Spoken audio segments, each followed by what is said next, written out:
The urban area that contains India's capital city, New Delhi, called the National Capital Territory of Delhi, has a population of around 34.7 million people. That makes it the most populous city in the country and one of the most populous cities in the world. Despite the many leaps India has made over the past few decades in terms of economic growth and overall quality of life for residents, New Delhi continues to have absolutely abysmal air quality. Experts at India's top research hospital have called New Delhi's air, quote, severe and life-threatening, end quote, and the level of toxic pollutants in the air from cars and factories and from the crop waste burning conducted by nearby farmers can reach 20 times the recommended air level for safe breathing. In mid-November 2025, the problem became so bad that the government told half its workers to work from home because of the dangers represented by the air and in the hope that doing so would remove some of the cars from the road and thus some of the pollution being generated in the area.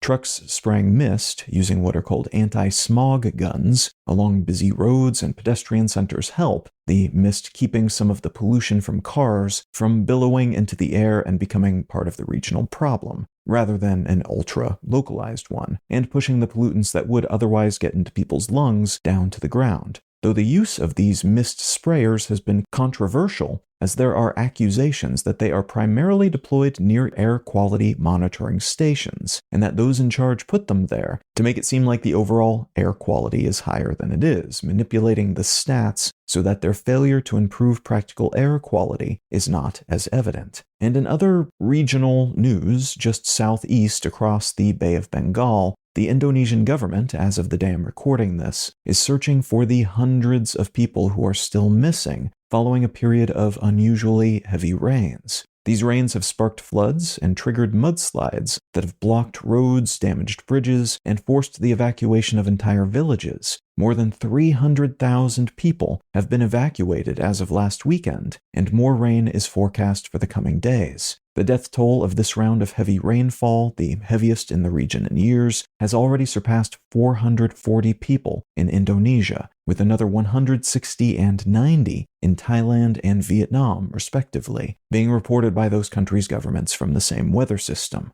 In Thailand, more than 2 million people were displaced by flooding, and the government had to deploy military assets, including helicopters launched from an aircraft carrier, to help rescue people from the roofs of buildings across 9 provinces. In neighboring Malaysia, tens of thousands of people were forced into shelters as the same storm system barreled through, and Sri Lanka was hit with a cyclone that left at least 193 dead and more than 200 missing, marking one of the country's worst weather disasters in recent years. What I'd like to talk about today is the climatic moment we are at as weather patterns change and in many cases amplify, and how these sorts of extreme disasters are also causing untold, less reported upon, but perhaps even more vital for future policy shifts at least, economic impacts.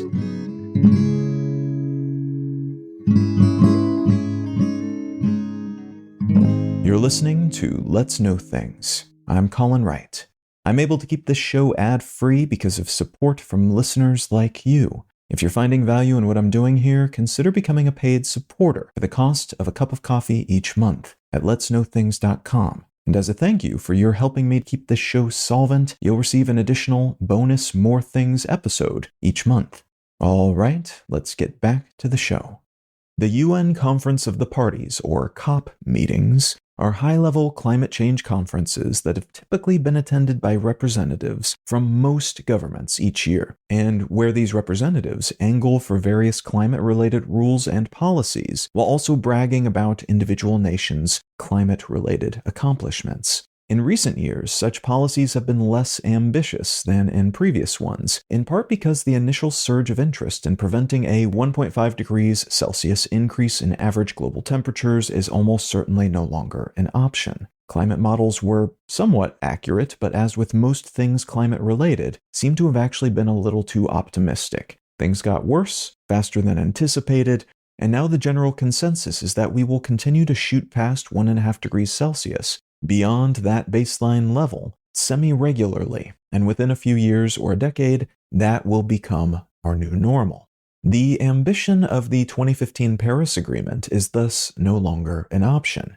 We don't yet have a new generally acceptable, by all those governments and their respective interests, rallying cry, and one of the world's biggest emitters, the United States, is more or less absent at new climate-related meetings, except to periodically show up and lobby for lower renewables targets and an increase in subsidies for and policies that favor the fossil fuel industry. The increase in both number and potency of climate-influenced natural disasters is partly the result of this failure to act, and act forcefully and rapidly enough, by governments and by all the emitting industries they are meant to regulate. The cost of such disasters is skyrocketing. There are expected to be around $145 billion in insured losses alone in 2025, which is 6% higher than in 2024. And their human impact is booming as well, including deaths and injuries, but also the number of people being displaced, in some cases permanently, by these many disasters. But none of that seems to move the needle much in some areas, in the face of entrenched interests like the aforementioned fossil fuel industry, and the seeming inability of politicians in some nations to think and act beyond the needs of their next election cycle.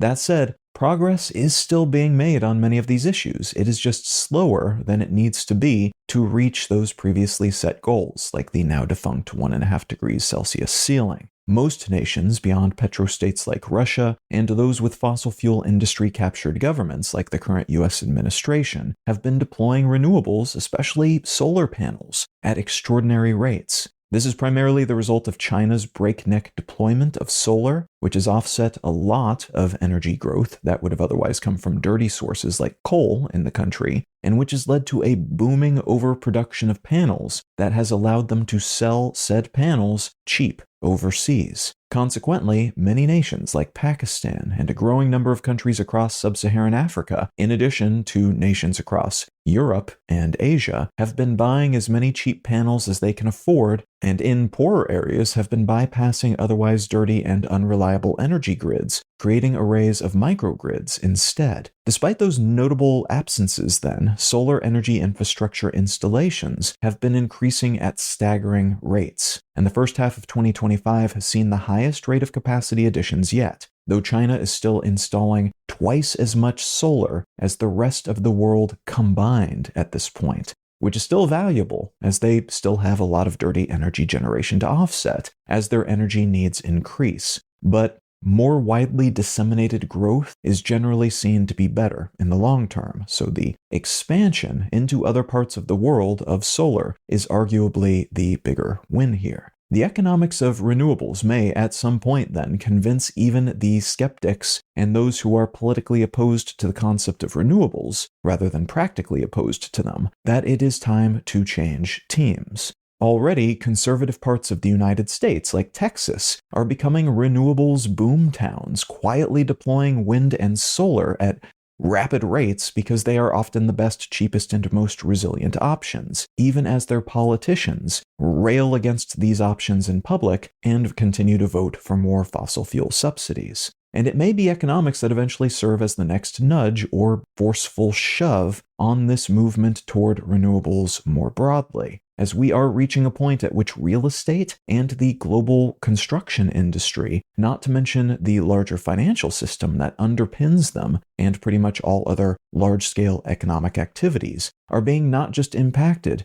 but rattled at their roots by climate change. In early November of 2025, real estate listing company Zillow, the biggest such company in the United States, stopped showing extreme weather risks for more than 1 million home sale listings on its site. It started showing these risk ratings in 2024 using data from a risk modeling company called First Street, and the idea was to give potential buyers a sense of how at risk a property they were considering buying might be when it comes to wildfires, floods, poor air quality, and other climate and pollution-related issues. Real estate agents hated these ratings, though, in part because there was no way to protest and change them, but also because, well, they might have an expensive coastal property listed that now showed potential buyers that it was flood prone, if not today, in a couple of years. It might also show a beautiful mountain property that is uninsurable because of the risk of wildfire damage.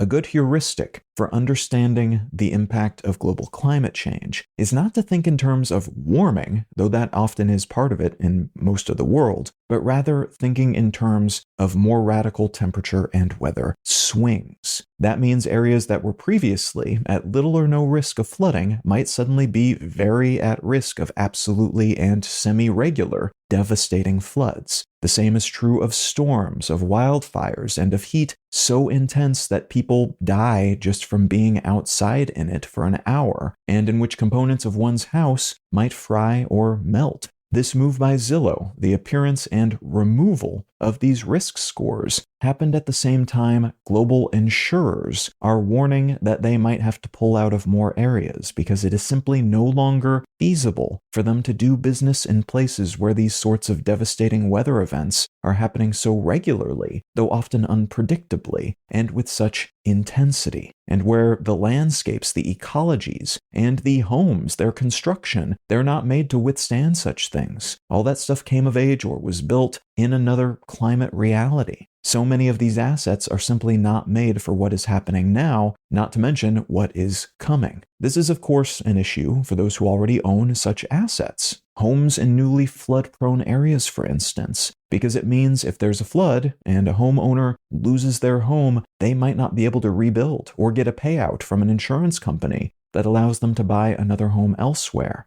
That leaves some of these assets stranded, and it leaves a lot of people with huge chunks of their total resources permanently at risk, unable to move them or unable to recoup most of their investment, shifting that money elsewhere to a more protected area. It also means entire industries could be at risk, especially banks and other financial institutions that provide loans to those who have purchased homes or other assets in such at-risk regions. An inability to get private insurance also means that governments will be increasingly on the hook for issuing insurance of last resort to customers, which often costs more, but also, as we've seen with flood insurance in the United States, means the government tends to lose a lot of money when increasingly common major disasters occur on their soil. This isn't just a US thing, though. Far from it. Global reinsurers, the companies that provide insurance for insurance companies, and whose presence and participation on the market allow the insurance world to function, Swiss Re and Munich Re, recently said that uninsurable areas are growing around the world right now. And lacking some kind of fundamental change to address the climate paradigm shift, we could see a period of devastation in which rebuilding is unlikely or impossible, and a resultant period in which there is little or no new construction because no one wants to own a home or a factory or some other asset that cannot be insured.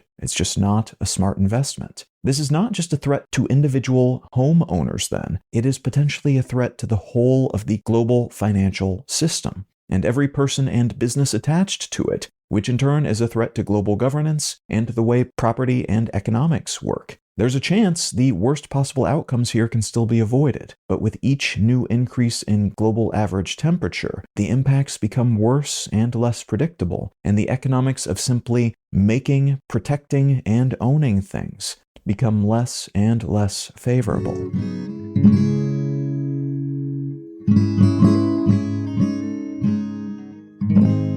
The book I'd like to recommend today is called If Anyone Builds It, Everyone Dies: Why Superhuman AI Would Kill Us All, by Eliezer Yudkowsky and Nate Soares. This book provides an excellent summary and explanation of all the so-called doomer perspectives on the development of artificial intelligence, and in particular, the development of superhuman artificial intelligence or general artificial intelligence, something that can rival and surpass the intelligence, the cognitive capability, and other abilities of human beings. This book is written by people who are very in the know and who have participated in the development of the artificial intelligence industry as it exists today, and there are a lot of good counter arguments for most or all of the arguments in this book. But these are also generally considered to be the best and most informed arguments for why the breakneck pace at which we are developing AI systems and trying to develop superhuman artificial intelligence systems might not be the best idea, especially without smart regulation and without guardrails in place first for figuring out what we do in the event that we actually succeed in developing superhuman artificial intelligence systems. Now, if any of that sounds interesting to you, consider picking up a copy of If Anyone Builds It, Everyone Dies by Eliezer Yudkowsky and Nate Soares.